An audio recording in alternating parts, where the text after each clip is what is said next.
Hey everybody, how's it going? It's Constantine III here, and today we're going to be talking about the very niche but very potent new Ginsu's Rageblade item. So when this item first came out, there was a lot of hype about it on Vayne due to the fact that, spoiler alert, once you get 6 stacks of the passive, you can proc your silver bolts every 2 auto attacks, which is really, really awesome. In fact, Gosu was convinced when he was playing with it in the PTR that this would be the next core build for Vayne, and a lot of people were saying that it would be absolutely core on her throughout the entire rest of the game, pretty much, since it was so powerful. Yeah, that's not balanced. You gotta do something about that.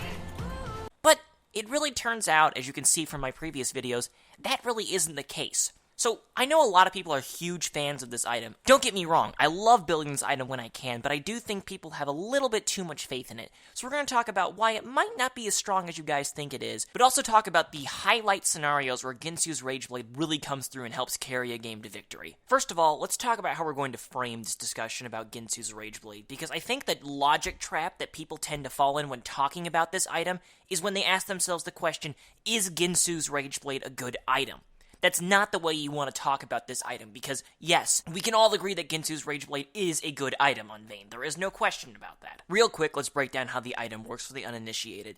Ginsu's Rageblade is an item that gives you attack damage, attack speed, and ability power on a passive every time you auto-attack something, up to 6 times. So basically, it ramps up in power the longer you're fighting somebody. It procs on minions, jungle monsters, and enemy champions alike, so you can charge this on a minion wave and then go get into a fight. At max stacks of the passive, the base stat line is it gives you 35 attack damage, 15 magic damage on hit. And when you get up to 6 stats, you'll gain an additional 18 attack damage and 50% attack speed. And then, when you're at 6 stacks, it'll trigger this special unique passive called Ginsu's Rage, which reads, every other basic attack will trigger on-hit effects an additional time. And, because Silver Bolts is an on-hit effect, once every 2 auto attacks, you will put 2 stacks of Silver Bolts on somebody rather than just 1, meaning that every 2 auto attacks, essentially, you'll proc your Silver Bolts. So if you're just hearing this the first time, you're probably like, wow, that sounds really, really good. I too would like 2 stack Silver Bolt passive, because that sounds really freaking overpowered.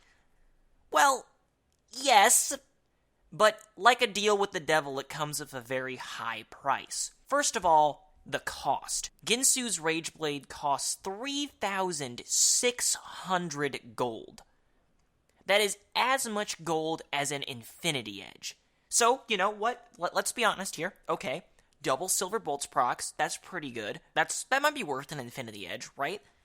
Well, let's look at this a little bit closer. So, in total, this item is also factoring in, price-wise, the fact that you're paying for 74 ability power, which is obviously useless on Vayne. So already we're going to have to spend quite a lot of money on stats that are completely worthless to us, so that's a really bad start for this item. Number 2, and this is something that people don't tend to think about a lot, part of the build path is a blasting wand. Yeah. So at some point, you have to go back to base and buy a blasting wand on Vayne, which will give you a net total of 0 power for you. So when building this item, you're going to fall really far behind the enemy ADC. Even further to the point...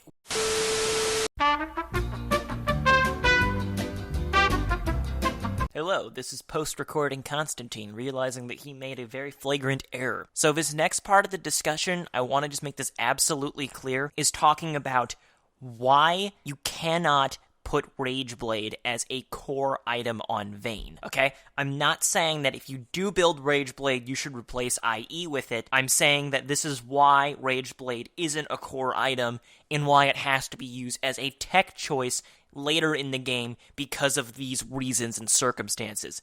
Thank you for listening, and please continue to enjoy the video. What are we taking out of our build to replace Ginsu's Rageblade with? Well, we really need our first item, our Bork or our Ghostblade. That's pretty much non-negotiable. And skipping out on a Phantom Dancer is pretty bad. So what are we cutting?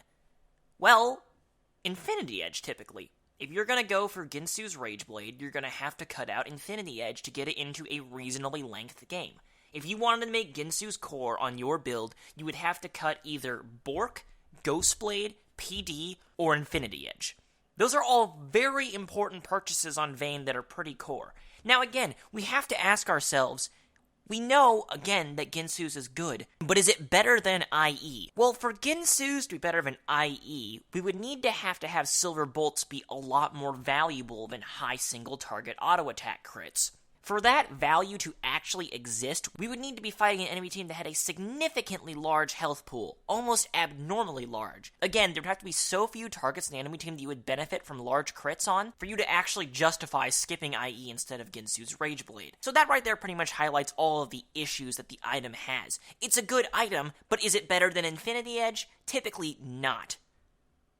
But when is it better than Infinity Edge? Because those situations, my friend, do in fact exist. Ginsu's really shines against enemy teams that have lots and lots of big, beefy tanks. Dr. Mundo top, Maokai jungle, and fuck it, let's throw a Braum down there too, why not? An enemy team like this has some sort of fortress of solitude blocking you from being able to hit these squishy backline targets. The reason why this team would benefit so much from having a Rageblade in your build comes from the fact that Lord Dominic's Regards is simply not enough penetration, all other defensive stats, to let you deal a reasonable amount of damage to them. Before building Rageblade, you should always get an LDR if you think you have trouble killing tanks, and if you still have trouble killing tanks afterward, this item will let you do so even better.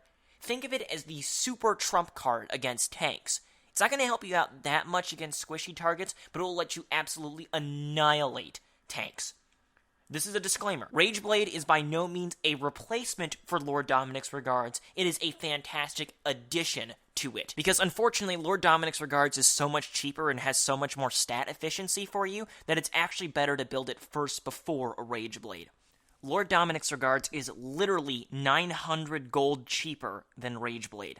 It also gives you a lot better stat efficiency. Like I said, you aren't wasting money on ability power here. So it's always a primary buy before Rageblade because it is strictly better at killing tanks for the price. Again, like I said, the item is really niche and only built in super late game games against super late game teams that have super late game tanks. It is the ultimate late game tank trump card, but it has to be paired with Lord Dominic's Regards, Infinity Edge, your standard starting item, typically a Bork if it's super late game, and a Phantom Dancer. You need all of that before you can pick up a Rageblade, otherwise the item isn't going to do anything for you, when compared to something like a Lord Dominic's Regards. So what can we learn from this discussion? Well, Rageblade isn't exactly a perfect item. It's not really as strong as people think it is, but it does have moments where it really can shine and absolutely destroy enemy beefy tanks. Rule of thumb, I would say, 3 big enemy tanks in the enemy team, pick up a Rageblade. Need it to kill a tank even more late game and you already have a Lord Dominic's Regards and a Bork, pick up a Rageblade. Thank you guys so much for watching. I really appreciate you taking time to check out this video. Please make sure to like, sub, and share if you enjoyed it. Take it easy, and have a good one.